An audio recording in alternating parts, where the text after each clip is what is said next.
بسم الله الرحمن الرحيم.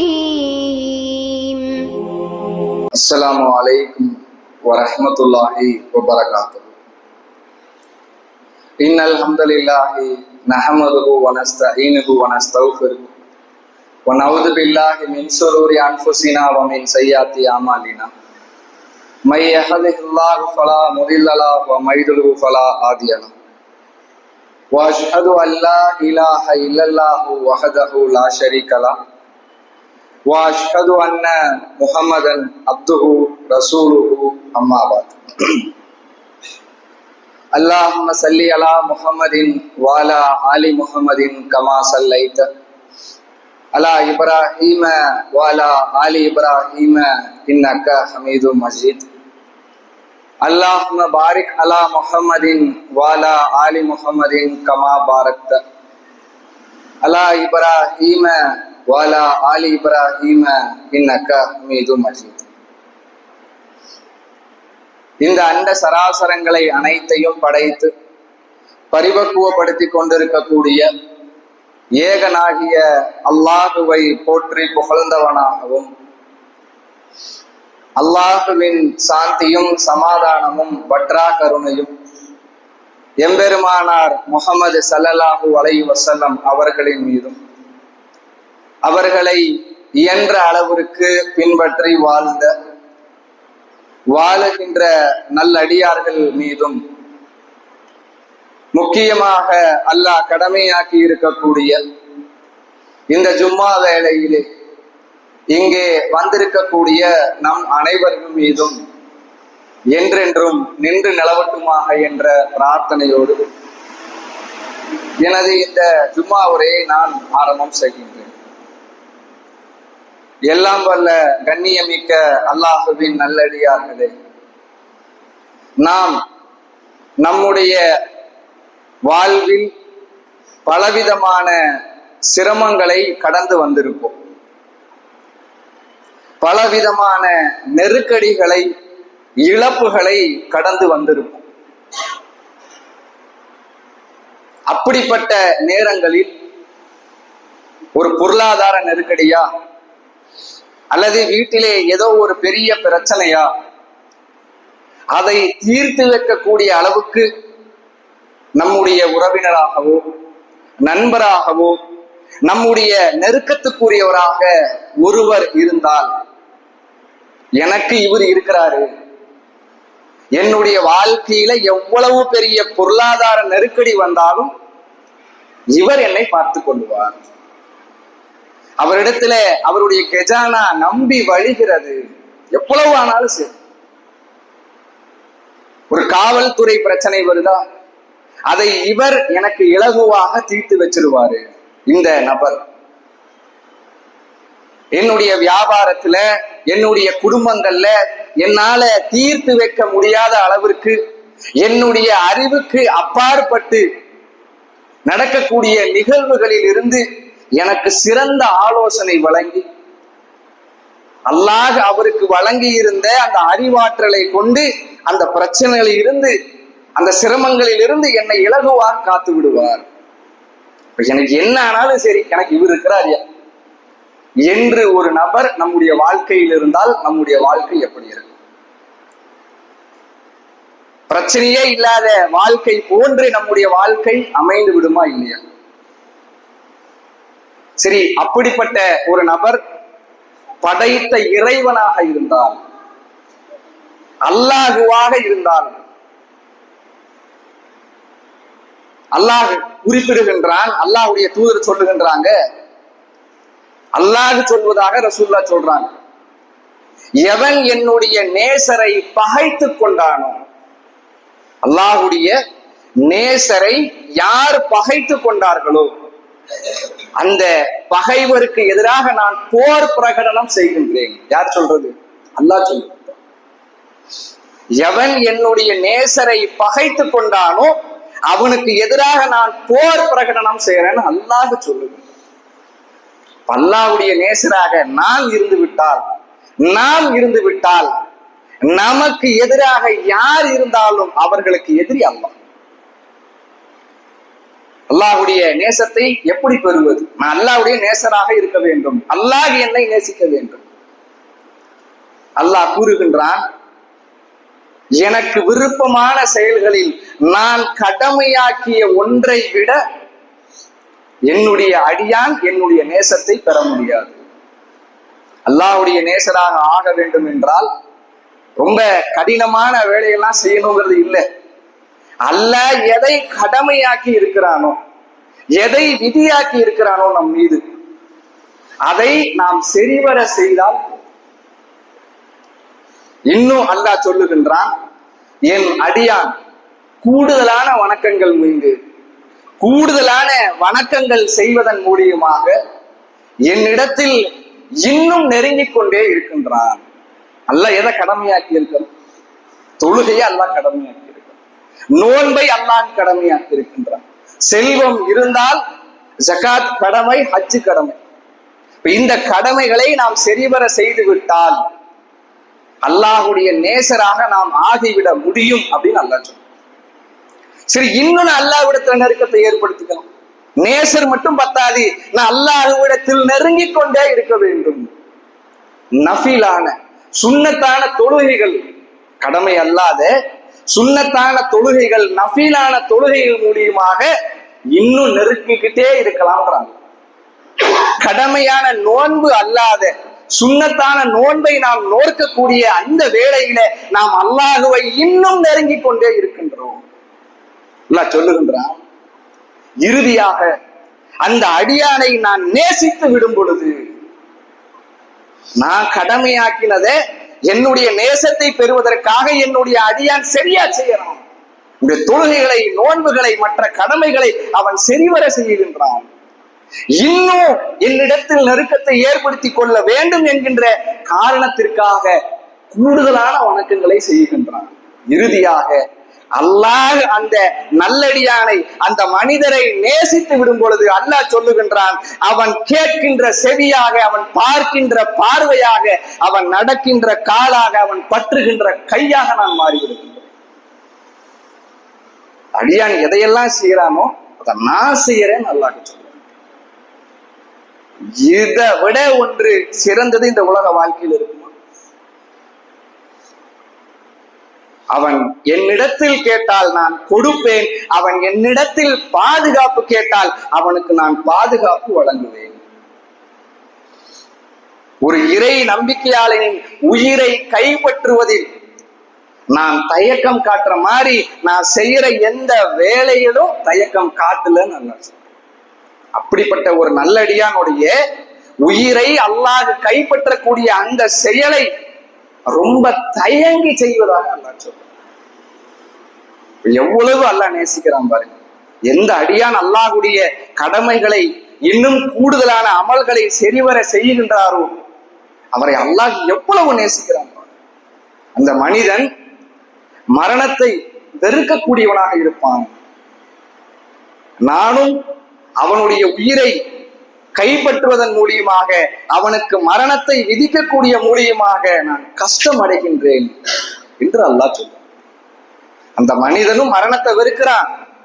அந்த மரணத்தின் மூலியமாக அவனுக்கு சிரமத்தை கொடுப்பதை நானும் வெறுக்கின்றேன். சிந்திச்சு பாருங்க.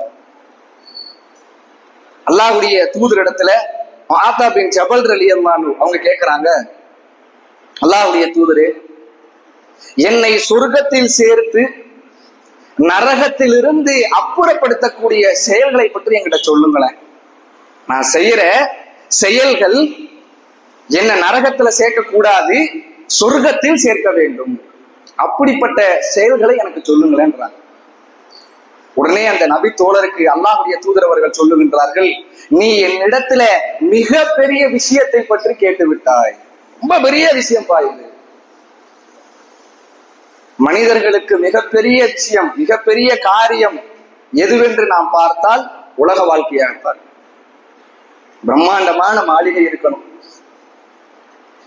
ரொம்ப ஆடம்பரமான அகலமான இருப்பிடங்கள் சொந்தமாக இருக்கணும், உயர்தர வாகனங்கள் இருக்கணும், பிற மக்கள் பார்த்து புகழக்கூடிய அளவுக்கு என்னுடைய வாழ்க்கை இருக்கணும். உலக வாழ்க்கையை தான் விரும்பக்கூடியவனாக. அதுதான் நம்ம என்ன சொல்றோம், மிகப்பெரிய விஷயமாக கருதுகின்றோம். ஆனால் அல்லாஹ்வுடைய தூதர் அவர்கள் சொர்க்கத்துல சேர்க்கக்கூடிய செயல்கள், நரகத்திலிருந்து பாதுகாக்கக்கூடிய செயல்கள் தான் மிகப்பெரிய விஷயம்னு சொல்லிட்டு நபி தோழரிடத்துல சொல்றாங்க. அது யாருக்கு அல்லாஹ் இலகுவாக்கி விட்டானோ, எளிதாக்கி விட்டானோ அவங்களுக்கு மட்டும்தான்ப்பா எளிது. நான் சொல்றேன் அந்த செயல்கள் என்னன்னு சொல்றேன். ஆனா அது யாருக்கு ரொம்ப எளிதாக இருக்கும்னா அல்லாஹ் யாருக்கு நாடுறானோ அவங்களுக்கு தான். ரசூலுல்லாஹ் ஒன்றன் பின் ஒன்றாக சொல்றாங்க, அல்லாஹ்வை நீ வணங்க வேண்டும், அவனுக்கு நீ எதையும் இணையாக்க கூடாது, தொழுகையை நிலைநாட்ட வேண்டும், ரமலான் மாதத்தில் நீ நோன்பு நிற்க வேண்டும், ஜகாத் கொடுக்க வேண்டும், ஹஜ் காபா ஆலயத்தை நீ ஹஜ் செய்ய வேண்டும். இவ்வளவு தொழுகிறது கஷ்டமா? ரசூலுல்லாஹ் ஆரம்பத்துல சொன்னாங்க, நீ பெரிய விஷயத்தை என்கிட்ட கேட்கிற, பெரிய விஷயம் அது, அதுக்குண்டான செயல்கள் ரசூலுல்லாஹ் என்ன சொல்றாங்க? அல்லாஹ்வை நீ வணங்கணும், இணை வைக்க கூடாது, தொழுகணும், நோன்பு இருக்கணும், ஜகாத் கிடைக்கக்கூடிய மிகப்பெரிய பொருளாதாரத்துல சின்ன சதவீதம் ஹஜ் செய்ய வேண்டும். இதெல்லாம் கஷ்டமான விஷயமா? இல்ல, ரொம்ப இலகுவான விஷயம். இந்த இலகுவான விஷயம் தான் என்ன செய்யுது? நரகத்திலிருந்து நம்மை பாதுகாக்குது, நம்மை சொர்க்கத்தில் நுழைய வைக்கக்கூடிய காரியங்கள், செயல்கள் ரசூலுல்லாஹ் சொல்றாங்க. அல்லாஹ்வுடைய தூதர் என்ன சொன்னாங்க? இது ரொம்ப சிம்பிள் தான். ஒரு தொழுகையே 7-8 நிமிஷம் நம்மளால தொழுகிற முடியும். ஆனால் அதுவும் அல்லாஹ் யாருக்கு நாடுறானோ அவங்களுக்கு மட்டும்தான் அது எளிதாக இருக்கும். மற்றவங்களுக்கு அது பாரமாக சிரமமாகத்தான். தொழ முடியாது, நோன்பு வைக்க முடியாது, அல்லாஹ் நாடனே. இன்னும் அல்லாஹ்வுடைய தூதர் சொல்லுகின்றாங்க, நன்மையினுடைய வாயில்களை பற்றி நான் உனக்கு சொல்லட்டுமா?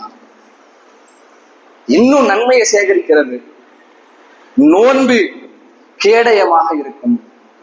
தண்ணீரை, இந்த நெருப்பு எப்படி தண்ணீர் எப்படி நெருப்பை அணைக்குதோ அந்த மாதிரி நீ செய்யக்கூடிய தர்மங்கள் உன்னை நரக நெருப்பிலிருந்து காக்கும். தர்மங்களை நம்ம அதிகப்படுத்த நரக நெருப்பிலிருந்து நமக்கு பாதுகாப்பு கிடைக்குதுன்னு ரசூலுல்லாஹ் சொல்றாங்க. அது எப்படி ஒரு அழகா சொல்றாங்க. தண்ணீர் எப்படி நெருப்பை அணைக்குமோ அந்த மாதிரி உன்னுடைய தர்மங்கள் நரக நெருப்பிலிருந்து உனக்கு பாதுகாக்கப்படும். செல்வம் இருக்கிறவங்க தான் தர்மம் செய்யணும் இல்லை. யாருக்கெல்லாம் நரக நெருப்பிலிருந்து பாதுகாப்பு வேணுமோ அவர்கள் எல்லாரும் தர்மம் செய்யணும். நான் எங்க தேடி போய் தர்மம் செய்யறது? யார் தேவை உடையவங்களா இருக்கிறாங்கன்னு நம்ம தேடி போய் தர்மம் செய்ய வேண்டும் யோசிக்கணும்.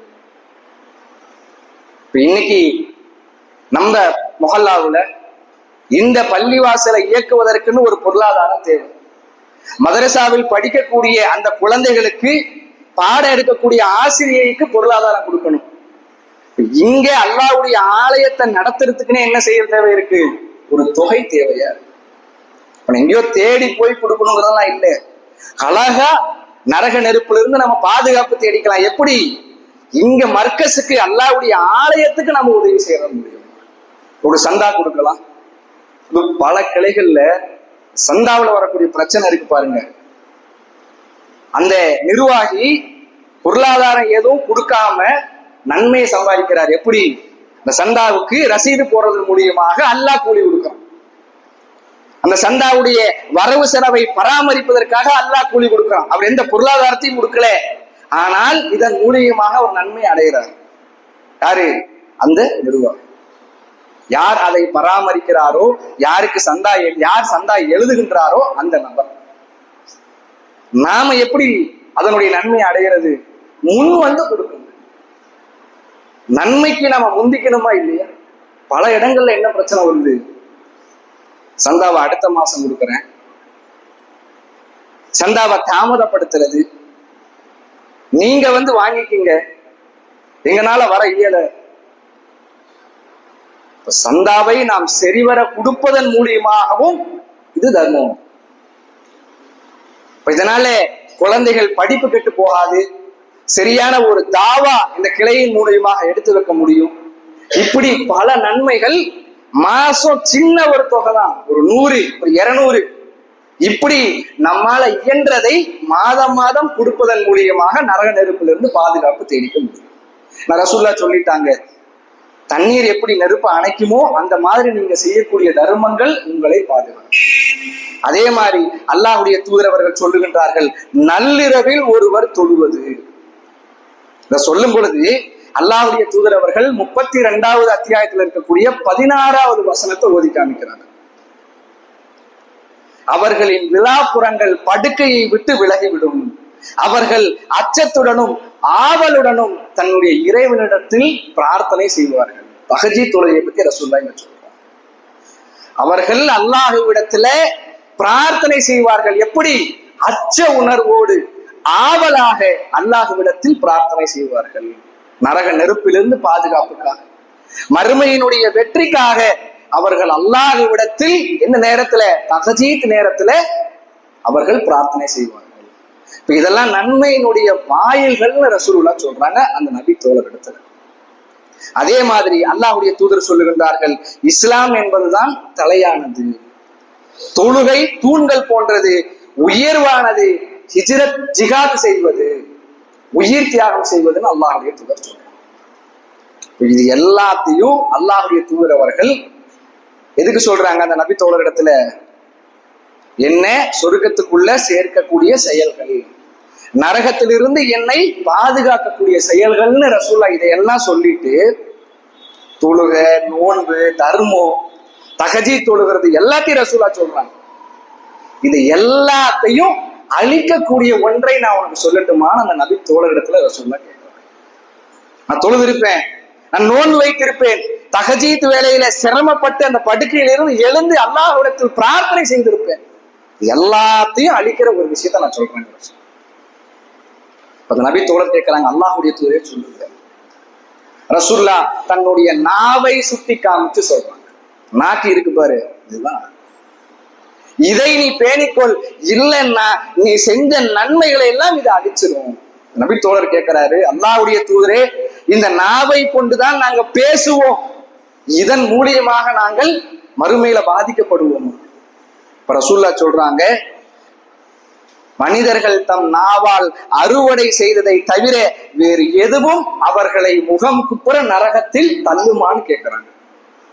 நம்ம நாவை பேண்டது இருக்கிறது இல்லையா, அது இந்த நாவை பேணக்கூடிய விஷயத்துல நாம் சரியாக இல்லை என்றால், வார்த்தையை சாதாரணமாக பயன்படுத்தி விட்டால் நம்முடைய அமல்களை எல்லாம் அதை அழிச்சிருன்னு ரசூலுல்லாஹ் அந்த நபி தோழரிடத்துல எச்சரிக்கை செய்திருப்பாங்க. சிந்திச்சு பாருங்க, அல்லாஹ்வுடைய நேசர் அப்படின்ற அந்த தகுதியை நாம் அடைந்து விட்டால் அதை விட வேற ஒரு பாதுகாப்பும் இல்லை. சரி, அந்த நேசராக நம்ம ஆகணும்னா வணக்க வழிபாடுகள்ல சரியா இருக்கணும். அதே மாதிரி உபரியான வணக்கங்கள் செய்வதில் நாம ஆர்வமாக இருக்க வேண்டும். அதே மாதிரி அல்லாஹ்வுடைய தூதர் சொல்லுகின்றார்கள், ஒரு இறை நம்பிக்கையாளரை பார்த்து நான் வியப்பு அடைகிறேன், ஆச்சரியப்படுறேன். ரொம்ப பெரிய தகுதி உடையவர் இல்ல, பெரிய அறிவாளி, பெரிய திறமசாலி அப்படிலாம் இல்ல. ரசூலுல்லாஹ் யாரை பார்த்து ஆச்சரியப்படுறாங்க? ஒரு இறை நம்பிக்கையாளனை பார்த்து நான் ஆச்சரியப்படுறேன். அந்த இறை நம்பிக்கையாளனை தவிர வேறு எவருக்கும் இது அமையாது, இந்த பாக்கியம் கிடைக்காதுன்றாங்க. அப்படி என்ன பாக்கியம் சொல்றாங்க? அல்லாஹ்வுடைய தூதர் சொல்லுகின்றார்கள், ஒரு இறை நம்பிக்கையாளருக்கு அல்லாஹ் மகிழ்ச்சியை கொடுக்கின்றான். ரொம்ப மகிழ்ச்சியான ஒரு நிகழ்வு, நம்மளும் கடந்து வந்திருப்போம். ஒரு சுற்றுலாக்கு போனோம்னா மனசு என்ன செய்யும்? இப்படி துள்ளி குதிக்கும், ரொம்ப சந்தோஷப்படும். அதே மாதிரி செல்வம் நம்மிடத்தில் குமிகிறது, மனசு என்ன செய்யும்? ரொம்ப சந்தோஷமா இருக்கும். நம்ம ஆசைப்பட்ட பொருள் நமக்கு கிடைச்சிருச்சு, நம்ம விரும்பிய ஒரு பெண் நமக்கு கிடைச்சிட்டாங்க, என்ன ஆகும்? நம்ம ரொம்ப மகிழ்ச்சியாக இருக்கும். அந்த நேரத்துல தொழுகையினுடைய வக்து வந்துருச்சு, போய் தொழுகணும்னா மனசு தொழுக போகுமா? அந்த சந்தோஷத்தில் நாம் திளைத்து இருக்கின்றோம். தொழுகையினுடைய நேரம் வந்துருச்சு, நம்முடைய கவனம் தொழுகைக்கு போகுமா, சுற்றுலா? சிந்திச்சு பாருங்க. அல்ல மகிழ்ச்சியை கொடுக்கும் பொழுது எவன் ஒருவன் நன்றி செலுத்துகின்றானோ அவன் தான் இறை நம்பிக்கையாளன். அவனை பார்த்து, அந்த இறை நம்பிக்கையாளனை பார்த்து நான் ஆச்சரியப்படுறேன். அல்லாஹ் அவனுக்கு அருளை கொடுக்கறான், மகிழ்ச்சியை கொடுக்கறான், அதுக்கு நன்றி செலுத்திடுறான் அந்த இறை நம்பிக்கையாளன். எவ்வளவோ அல்லாஹ் நம்முடைய வாழ்க்கையில நல்லதுகளை நமக்கு கொடுத்திருக்கும், எவ்வளவு நன்றி செலுத்து. அதே மாதிரி அல்லாஹ்வுடைய தூதர் சொல்லுகின்றார்கள், அவனுக்கு துயரம் ஏற்படும் பொழுது, கஷ்டம் ஏற்படும் பொழுது, இழப்புகள் ஏற்படும் பொழுது, ரொம்ப கஷ்டங்க, நல்லா வாழ்ந்துகிட்டு இருப்பாரு, திடீர்னு ஒரு பொருளாதார நெருக்கடி, சமாளிக்க முடியாது, திணறிடுவார். மீண்டு வருவது என்பது ரொம்ப கடினமான ஒரு விஷயம். ஒரு பிள்ளையை பெற்றெடுப்பாங்க, ரொம்ப பாசத்தோடு அன்போடு அந்த பிள்ளையை பெற்றெடுப்பார்கள். 6 மாசம், 1 வருஷம். இன்னைக்கு நிறைய பார்க்கணும், இந்த பிள்ளையினுடைய மரணம் அவர்களை நொறுக்கி, ரொம்ப கஷ்டம். அல்லாஹ்வுடைய தூதர் சொல்லுகின்றார்கள், அல்லாஹ் அவர்களுக்கு துக்கத்தை, துயரத்தை கொடுக்கும் பொழுது பொறுமைசாலியாக இருக்கின்றார். 2 விஷயத்தை பார்த்து ரசூலுல்லாஹ், நான் இறை நம்பிக்கையாளரை பார்த்து ஆச்சரியப்படுறேன், வியப்பு அடைகின்றேன். அல்லாஹ் மகிழ்ச்சியை கொடுத்தாங்கன்னா நன்றி செலுத்துறாங்க, அல்லாஹ் அவர்களுக்கு துக்கத்தை கொடுத்தாங்கன்னா பொறுமைசாலியாக இருக்கின்றார்கள். 2 விஷயம் வேற எவருக்கும் இந்த பாக்கியம் கிடைக்காது, இறை நம்பிக்கையாளனை தவிர அல்லாஹ்வுடைய தூதர் அவர்கள் சொல்லுவாங்க. ரொம்ப கடினமான ஒன்று. அல்லாஹ்வுடைய தூதரவர்கள் நமக்கு துன்பம் வரக்கூடிய நேரத்துல, பதட்டங்கள் ஏற்படக்கூடிய நேரத்துல ரசூலுல்லாஹ் முதல்ல கையில எடுக்க சொல்றது பொறுமையத்தான்றாங்க. முதல்ல நீ பொறுமைய கையில எடு, அப்புறம் அந்த பிரச்சனைக்கு நீ தீர்வை பார்க்கலாம்ன்றாங்க ரசூல்.